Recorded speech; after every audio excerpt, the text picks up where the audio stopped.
Holy, holy, you guys. Hey. Welcome, you guys. It's season 2. We are here and we are back. I am so excited for you guys to be here for this next season. It's going to be full of so much goodness. I can't even. I'm just so happy to be back. I'm so happy to be here with you guys. And I just hope everyone's doing good. I hope you had a nice little break from me. It was a full month. So if you're my week-to-week listeners, hope you had a nice little break. We are back. This season is going to be a little different. I have a season full of all kinds of different guests, and it's going to be fun to just sort of learn our lessons through conversations with people from all different walks of life, all different challenges and hardships and all kinds of crazy stuff. And, sometimes I feel like we really do learn the most from others. And I think that for me personally, I pride myself on being a lifelong learner, but I also really value my conversations with people and the people that I choose to have in my life. Some of them are really important to me. And I have some of them on this season, which is kind of cool. My very first guest is a dear friend of mine. Her name is Melanie Barrett, and she is an absolute powerhouse. Let me just tell you right now, she is a force to be reckoned with. She's a nutritionist. She's a life and health practitioner. She's uber passionate about all things mindset, nutrition, and wellness. And she's been really deep diving into the wellness industry for over 6 years now.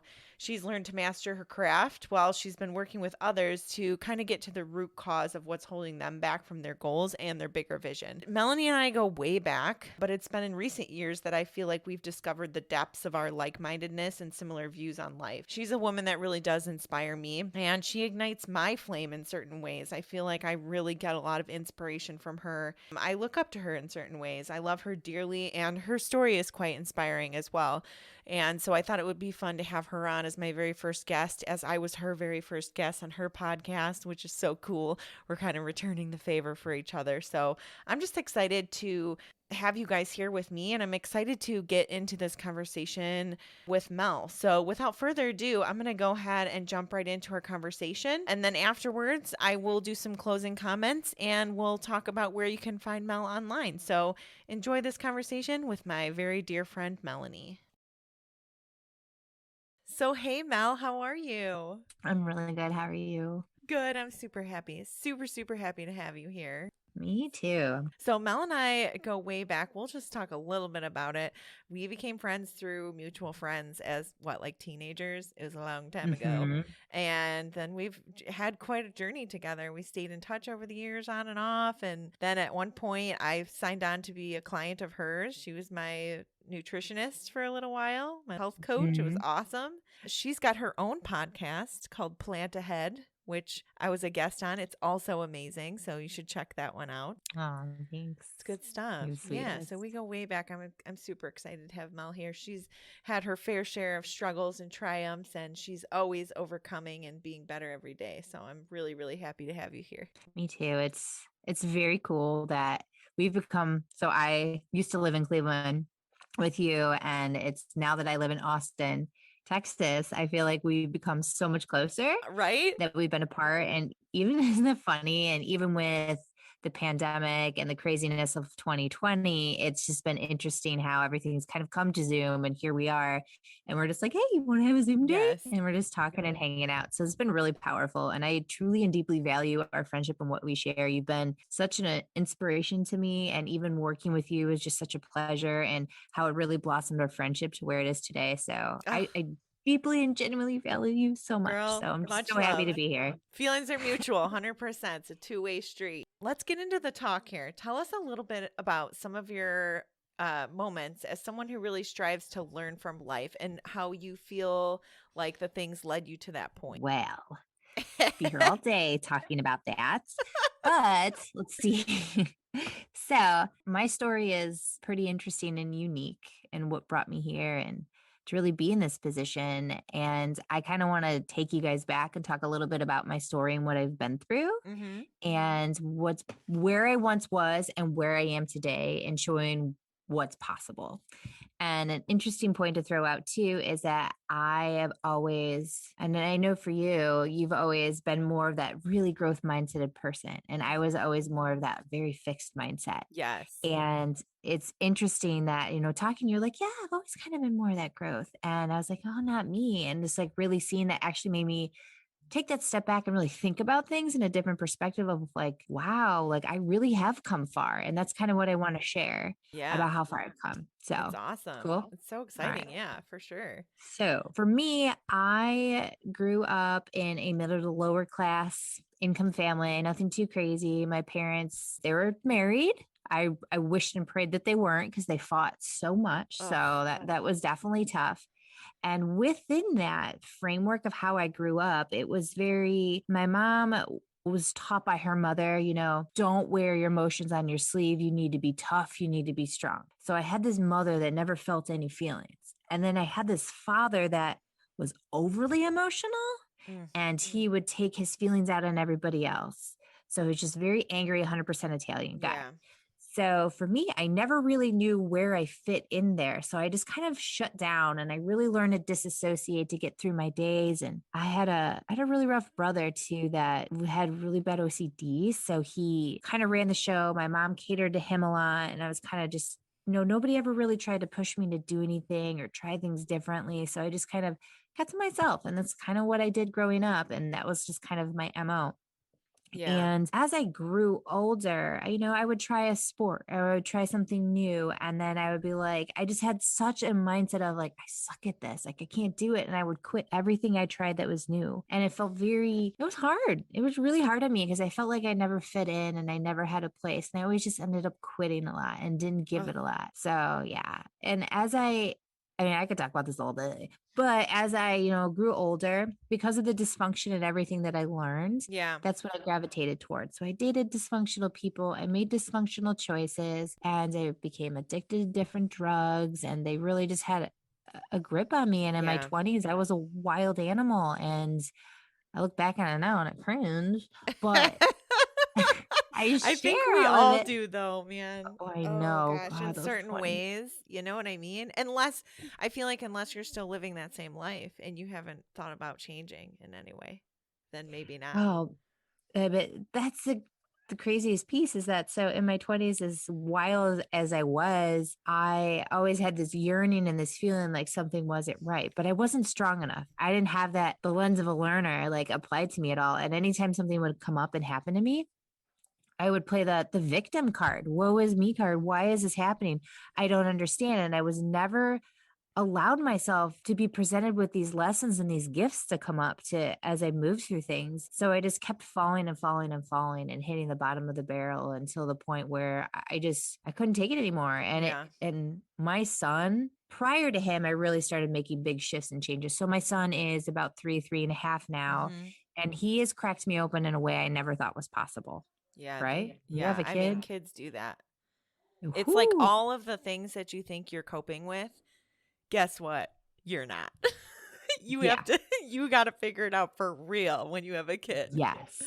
Holy crap. Yeah. And I thought I had it figured out before I had my son because I really started making changes and getting healthier, eating cleaner, Mhm. became a nutritionist, did all those things. Like I was Yeah. just so interested. I fell in love with it, but it wasn't until I had him that, wow, it cracked me Mhm. open in a way that made me realize, oh, I was disassociating through my days.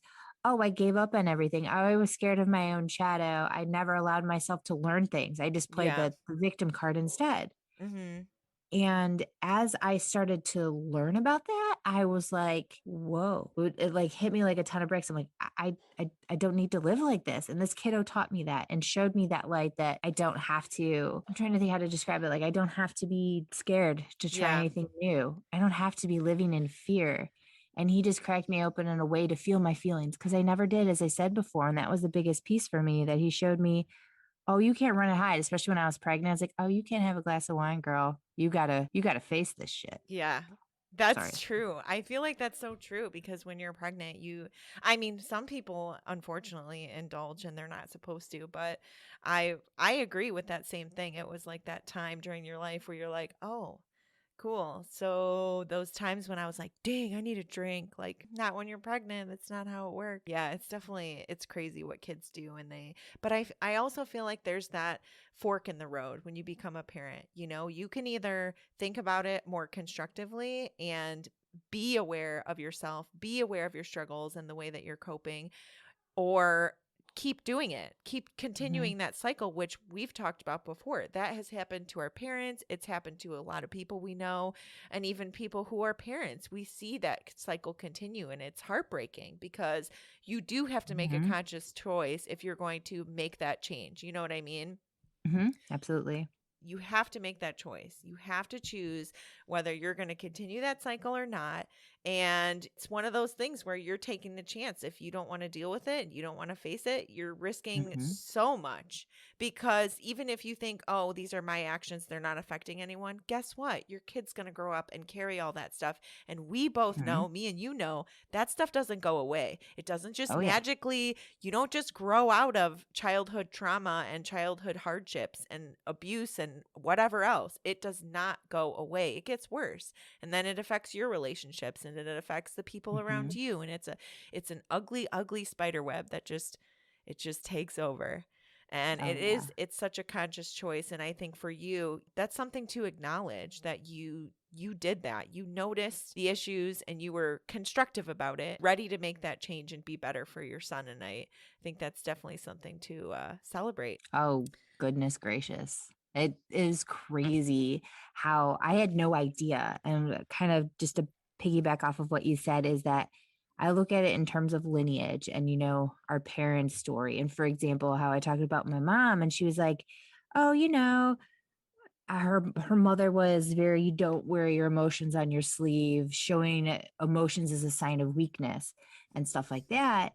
And for me, I that's the story my mom carried. And so I did that too when I was younger, because that's what, we view and see the world through the lens of our experiences. And those Yeah. first 6 years of our life are absolutely crucial to how we view and see the world. And when I went through that, I had no idea until later, as I started diving into this stuff myself, I realized, I'm like, wow, this is huge, that I'm not feeling feelings because my mom didn't feel feelings. My mom didn't feel feelings because her mom didn't. And then her mom didn't. And that's the thing. And that's like that lineage chain that we talk about, is that these are stories that are not even ours, and we don't have to do this. And when I had my son, I knew the one thing I said is that I will not raise him any way that I was raised. I want it to be completely different. And I think that's a beauty. And this is an opportunity for everybody listening, that you do have the opportunity to change. And if you realize, I'm doing this and like this is so much, or like, oh man, I'm acting so much like my mom, and you don't like it, you Yeah. don't have to do it. You don't have to do it. It doesn't have to be your story. Yeah. I've always said the same thing too. You know, I think there's obviously your parents are going to raise you and they're doing the best that they can in general with what they have at that Hmm. time. And sometimes that means they're limited because of their own obstacles emotionally or whatever, and they're coping, you know, and it's unfortunate that kids end up being the target for a lot of that stuff. And it really is just a choice that you have to make. And I just think that it's overwhelming at times when you think about how many kids, I'm a teacher and I encounter kids all the time that tell me really sad stuff. And I couldn't even the imagine way that. that they explain it is that they're so accepting that that's just their life. They're not even real. They're like venting. You know what I mean? Like in a way where they're not even asking for help. They're just frustrated because that's the circumstances that they're sort of encircled in. And Mhm. it's heartbreaking to know that there's kids growing up that way still after all of I feel like there's just so much education out there. There's just Mhm. so much, and it's I mean even in the system of health insurance, like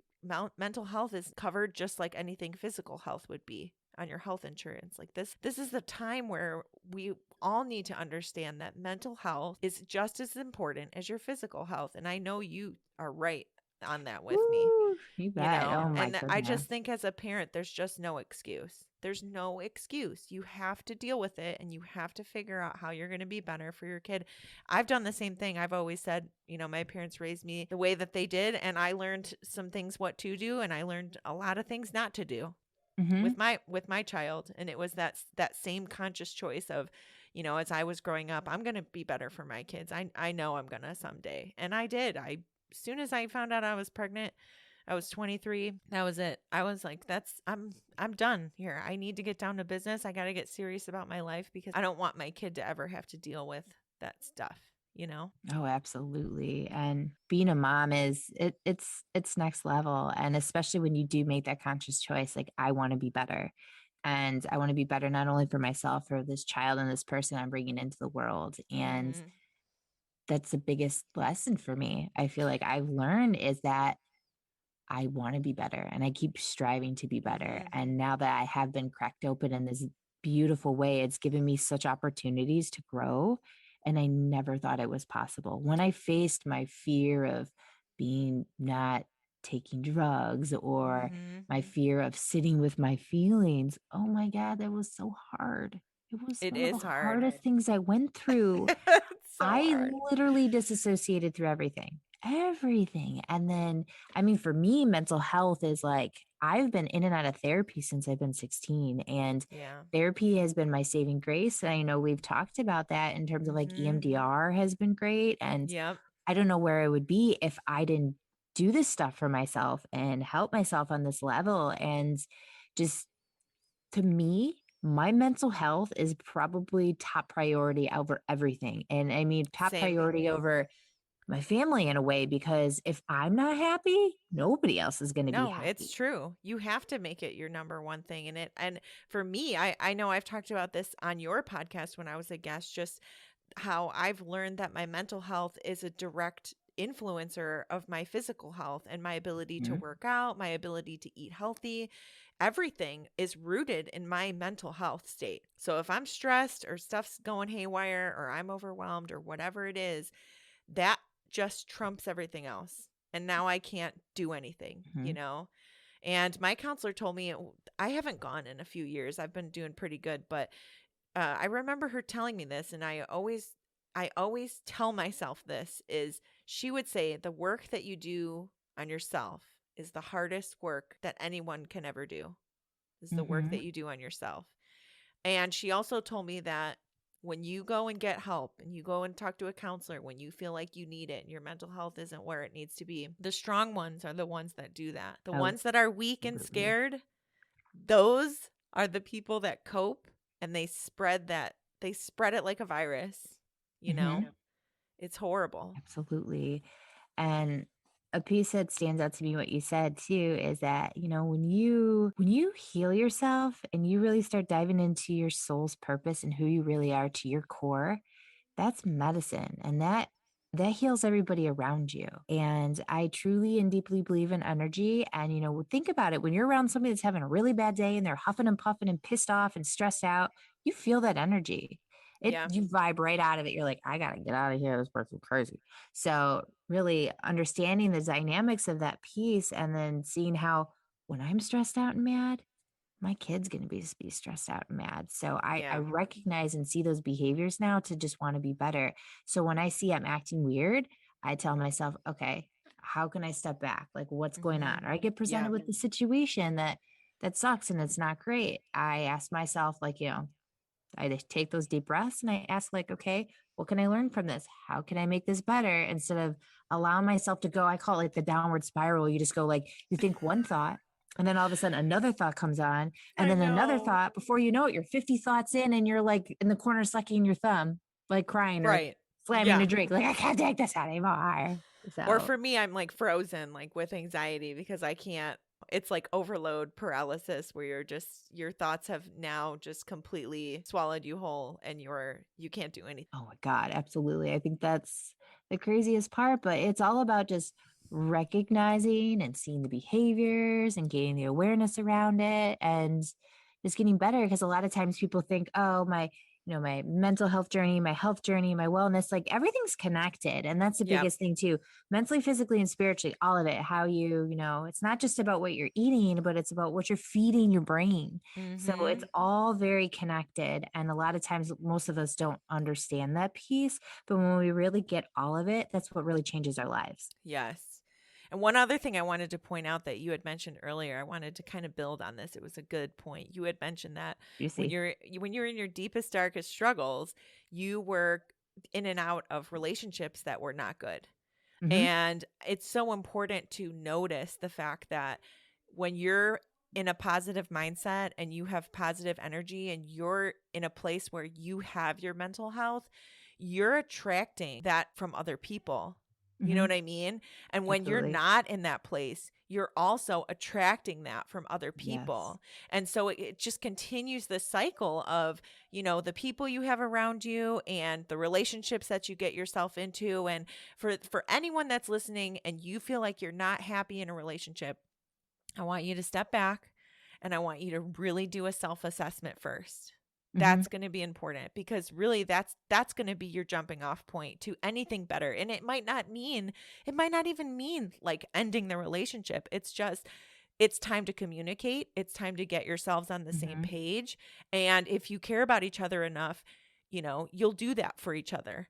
But if not, and if it's a one way street, then maybe it is time to prioritize your health over a romantic relationship, for example. Hmm. And I think that that's a big thing I personally see, even working with clients, is that people will stay in bad relationships or stay in a job because they feel like it's easier. Because Yeah. they're like, well, I have this stability, I have this security, and I have this stuff, but they don't realize that the amount of energy it takes for you to wake up every day and get out of bed and go to this job you don't like, the amount of energy it takes for you to come home to see your significant other just belittling you and putting you down, or you just whatever the situation is, that takes so much energy. And yet we don't realize it takes the same amount of energy, sometimes if not less, just to get out. But it's Yep. about facing that fear and getting Mhm. comfortable with feeling uncomfortable, because happiness is on the other side of fear. It's really And true. I yeah, love that. it's a big piece that once I realized that, I'm like, oh, am I like legit scared for my life, or am I just a little scared because this feels a little scary? And for me, from what I grew up in and the place where I was, and it was just dark and it was gross, and he said dated the wrong people, I was friends with the wrong people. And when I was around those people, I attracted more of those people. You Yeah. are who you hang out with. Oh, You true. you pull in, like there's no, oh, I somehow started dating this really awful person. It's like it's about the energy, and you Yep. bring them in. It's like a magnet. You like suck them in, they're Mhm. like whoop and come right to I you. agree 100%. I Hmm. totally agree. And you have to decide, at some point there's a conscious choice in which direction do you want to perpetuate? Hmm. Where do you want to go? Who do you Yeah. want to be around? And you've got to start making, those choices. Like you said, some of them are not going to be comfortable, Hmm. but you've got to make changes for yourself. Hmm. I just think it's so cool how you've grown up with so many challenges and things that you've overcome. And, Melanie, she talks a lot in her podcast, like I said, in Plant Ahead about a lot of her stuff. So if you're curious on how she's overcome, I mean, she really dives deep and gets real with her listeners, which I love. I love that about your podcast, Mel. It's like, Yeah. I feel truly connected when I listen to you, and it's like, okay, I get it. It's sort of a cop out me saying this because we are friends, but I feel like when I listen to you, it's like we're friends. Aw. It's a connection, and you're so open with your listeners, and just think that it's really inspiring. Even all of the things that you do, I've learned a lot from your podcast as well. I've learned a lot from you, and I think that why we both appreciate the friendship that we have is because we can learn from each other. Mhm. Absolutely. And I that's important. It's an important part of life to have people around you that you are inspired by, that you want to learn from, you can collaborate with, you know? Exactly. Oh God. And the funny part too is that once I started, you either vibe up or vibe out, right? I love And it. then and then, as I started to really vibe up, I noticed that as I really started to shift my mindset, as I really started to become more positive, I stepped away from, using any substances, really focusing on building good, healthy habits and routines. And, Yeah. it wasn't just like, I'd always be like, oh, I got to make sure I'm like eating well and do that stuff. But it's like, no, there's the other pieces that went into it. And as I started putting this big puzzle together of my life and I started becoming more positive, all the people that were that negative energy that I was talking about before just started fading away. So, I mean, my Yeah. best friends of like 10, 15 years, we just kind of separated because once you start vibrating at this frequency and this positivity and this place and this lens of a learner, those people start to fall away. They just can't be Yeah. in your space anymore because I'm with you. you don't have those things to relate to anymore. Yeah. And for you and I, we've become so close because you are that positive person that's in my life and a friend that I can talk to, that if I feel like I'm having an off day, can relate and you can just reel me back in. And I'm like, oh, I feel so much better. You just kind of help ground me. And I think that's powerful to have people and friends like that. You're laughing. I love it. It's so funny because I'm glad though, I love it too. And I've had to go through a series of cycles with people in my life. And I've sort of learned that this process of letting people go, it doesn't have to be an abrupt thing, but it's like you said, they sort of just fade away. And for me, I've had to learn that it's okay to do that. I've had to Yes. go through a Same. learning process of understanding that this isn't about my feelings being hurt. This isn't about being sad about a friendship sort of fading out or fizzling out. It's about accepting your own growth and Hmm. embracing it, knowing that Yes. you are growing beyond some of these people. You know what I mean? And that's Hmm. okay. Absolutely. It's okay. It's a good thing. I'm not telling you to just blow off all the people in your life, but if you feel like a friendship isn't serving you and you've tried to communicate and you've tried to get on the same page with that person, it's okay to bump that person down on your priority list a little bit. It's Hmm. not against the rules to do that. Doesn't mean you care any less. I've got friends who I don't speak to as often anymore, and it doesn't mean I don't care, but Hmm. my everyday life demands something else. I need more from the people that I talk to regularly. And to put your needs at the forefront of your mind is self-care. It's Hmm. really, that's what it is. You know what I mean? Absolutely. And I look at it like, is this filling my cup or is this emptying my Oh, I cup? love that. No. Yeah. That's And good. that's what I think about certain people in my life. And I mean, even my more recent episodes of my podcast, I really came super clean and I was so scared to do it, but really shared more about my story Yeah. more in detail. I shared just a snip here on your show, but that was a big change for me when I actually opened up and talked about stuff that I was scared to say Yeah. because I felt like it was almost wrong to talk about my story. When I did, holy crap, how freeing I felt and how much that filled my cup. Mhm. And that although, yeah, it might be a weird situation between family and stuff like that because I spoke my truth, it empowered me. Yeah. It filled my cup and it made me realize I do need to have stronger boundaries. I do need to honor myself more. And that's the thing. A lot of times, like with a friend, it's like, oh, I have to abruptly cut them out. Like right now, I got to cut the cord. It's like, no, just slowly, you said, put them down the priority list. Don't talk to them as much. Like, if they ask what's going on, be like, oh, I'm just really trying to process some stuff, going through a lot right now. And then just slowly kind of fade out. It doesn't mean you have to 86 them out. And I have plenty of friends that have slowly faded out. But then again, if we reconnect, I'm like, hey, what's going on? Like, we'll just Yeah. catch up and have a great conversation. And that's it. But they don't have to be that person that those Debbie Downers that are texting you like, oh my God, my life's so sucky. I can't believe that did this. And you're like, Yeah. okay. And Yeah. I think another important aspect of that, which I've had to learn too, along with the letting go, is I'm a fixer and I've always been a fixer. And when you had mentioned your relationships when you were younger, I was thinking about my own and how I would gravitate towards people that needed fixing, that needed help. Hmm. But when it comes to friends in your current life and, understanding that some people might not be best for you, it's okay to not fix people too. Hmm. That weighs heavily on me. I feel like I need to help everybody and I can't stop until they're better. But at the same time, they have their own life. They have their own decisions. They've got their own Hmm. stuff going on and I can't do it for them. And Yeah. that's an important thing to note too. If you're the type of person that you feel like you're always supporting everyone around you, well, who's supporting you? Are Mm-hmm. you supporting you at least? Somebody's got to do it. If you're not, you better show up for yourself. Right. Like, okay, who's people pleasing? Hello. Like, and I think that's one of the Oh. the hardest things to wrap your head around sometimes is I'm a strong empath. I pick up on everybody's thing. I'm a highly sensitive person. So I've always tried to go out of my way to be a fixer, to try Mhm. to make things right. If somebody seems like they're having a bad day, just come over and be like, do, do, do, do, do, be all goofy and try to cheer them up. But at the same time, I am taking away what they're feeling. I'm trying to take away what they're trying to process right now. And as much as I feel like it's going to be helpful, there's a time and a place for that. Yeah. And really discerning, I guess is a good way to Yes. describe it, between like, do this person, Mhm. how can I be, instead of saying, how can I help you? It's more of like, how can I be of service to you? Yes. And when you look at it from that different perspective, it really does tend to help you the vetting process of friends and people in your life. Yeah.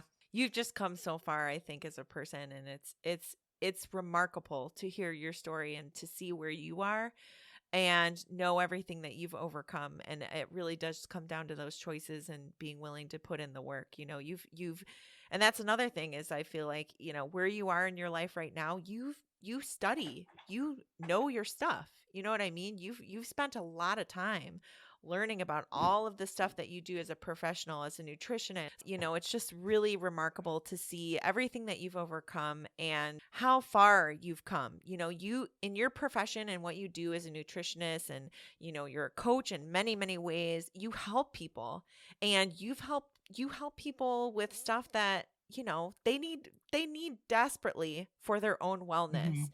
And I just think it's so powerful, the work that you've put in, the choices that you've made.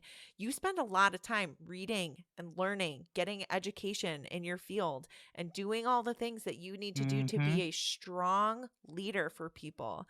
And I just think that looking at what you've overcome, it would have been so much easier for you to just continue on your path that, Mhm. your upbringing essentially has decided for you. And I just think it's so powerful that you've that conscious choice to say, you know what? No, I want better for myself. I want better for my life, better for my child, my husband, the people around me. If you're in that position as a listener and you know you want better for your life, start. No Mhm. better time than now. Figure out a plan. Figure out something that you want to make a change with. You don't have to do a 180 today. Start Mhm. start somewhere. There was one of your episodes you had talked about, which I think I've mentioned in mine because I loved it so much, but you had talked about mindset being like a muscle.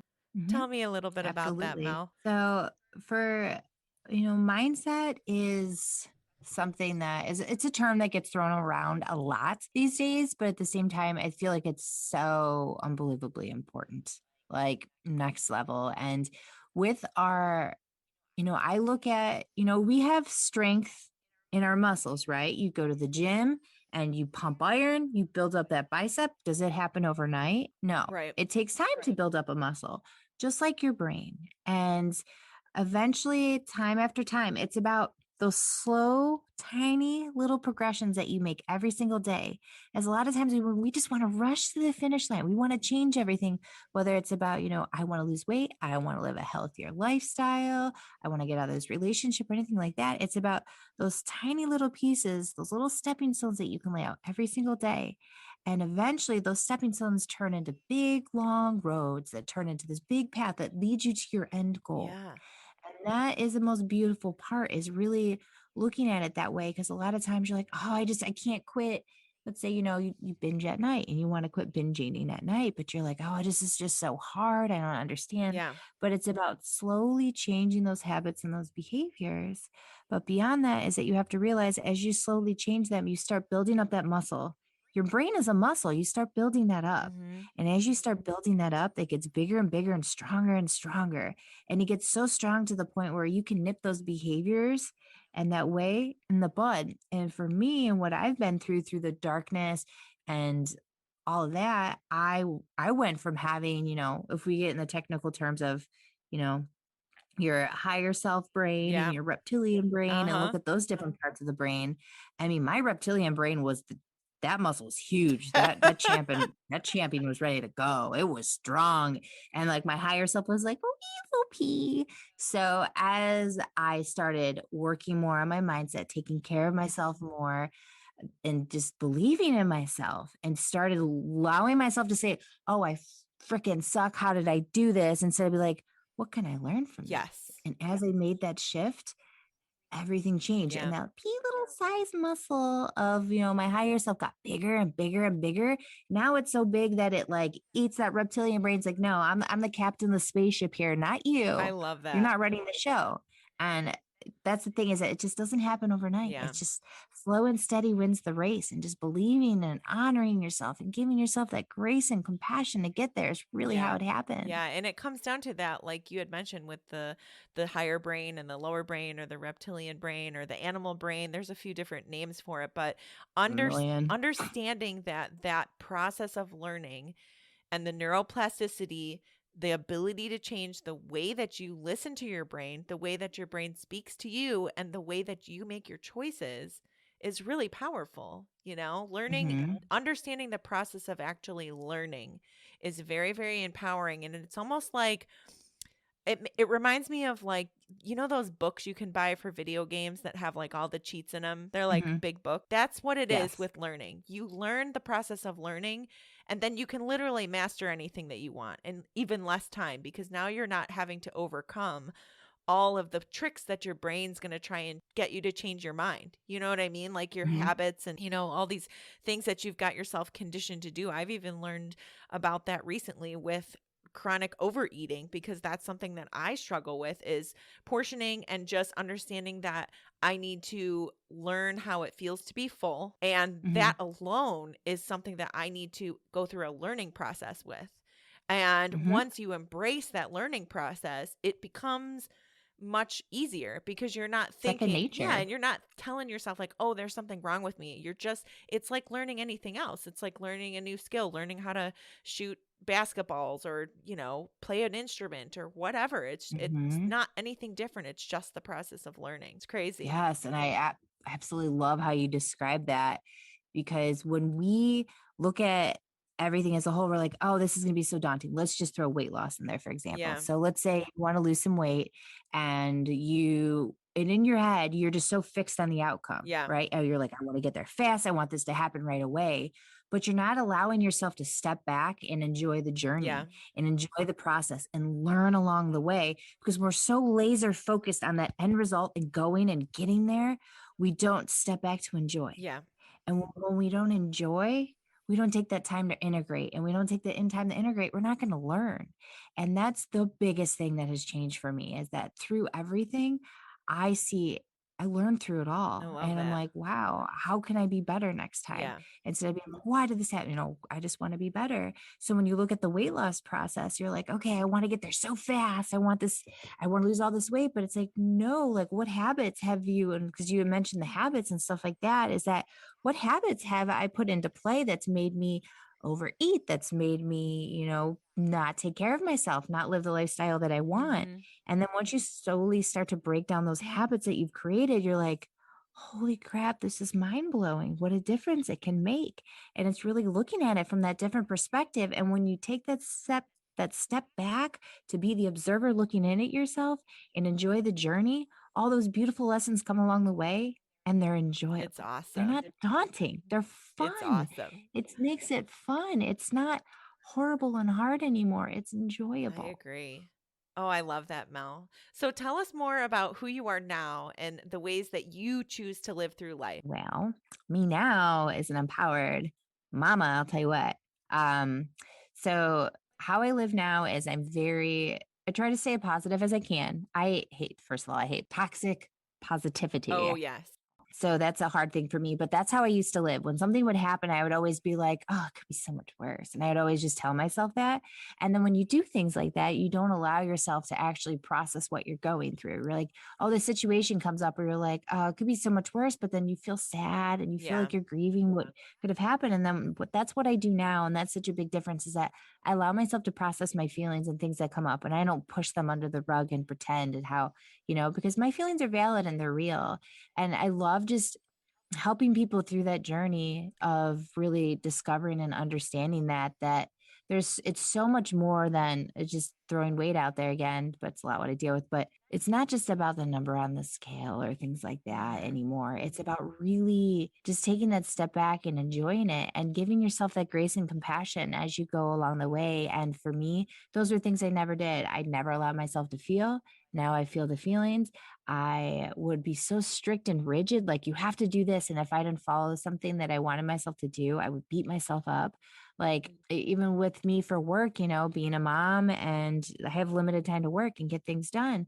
So now, I'm very, if I feel like I'm burnt out and I'm really tired, I don't push myself to the limit anymore, because I realize, if, as we were saying earlier, if I'm not happy, nobody's Yeah. happy. So putting myself first and my mental health, making sure, how can I fill my cup today? What do I need? I do things called frequency elevators, where I have a list of things that I know that jazz me up, like whether it's going for a walk in I love nature that. or painting my nails. Just, it's little things like that, or just going and doing a little bit of breath work and having a meditation. Those are the things that raise my vibe. And when I do that, I feel so much better. And that's what it's all about, is that how can I, stretch myself, but not so much that I'm going to Yeah. snap. Because I used to make myself snap so much, and I'd be like wounded, crawling to the finish line, like, I'm gonna get there. And now I'm like, no, no, Yeah. like, it's not about that Right. anymore. It's about that balance. I love that. Hmm. So, to anyone out there who's maybe dealing with any similar struggles like you have gone through, what do you feel would be like the most valuable piece of advice that you could give them? Give yourself grace and compassion through the process of life, and that to just really honor yourself in your journey along the way. And that if you feel like you're stuck and you feel like life is really hard, there's always a brighter side. There's always something that you can do. You're Yeah. not just stuck. You're not there forever. Right. You really can make a change and step into this version of yourself you've always wanted to be. And it doesn't have to happen fast. It's slow and steady wins the race, and just honor and give yourself grace and compassion through the process. Love that, Mel. Gosh, such good stuff. Yeah, It always is with us. I swear. I'm going to have you back on again sometime. I would love to be. I got to have you back on mine too. But thank you so much, Mel, for just taking the time out to be here and share so much goodness with us. And I know, like I said, it's so beneficial for listeners to hear what you have to say. And I'll be including all of your information in the show notes and things like that. So thank you so much for being here. It's been a blast. Oh man, it's been such a pleasure, and it's my pleasure to be here. You are wonderful, and I appreciate and value you so much. So you're great. Thanks, Mel. I am just so, so happy you guys were here to hear that conversation. There was so much goodness, so much value, so much inspiration, so much everything. And, if you want to hear more from Mel, she has her own podcast called Plant Ahead. And you can actually find Mel and all of her coaching services at plantahead.co, and also on Instagram at plantahead.co. So I hope you guys really enjoyed this episode today. This is our very first episode of the second season. Like I said, I'm absolutely thrilled to be back with you guys.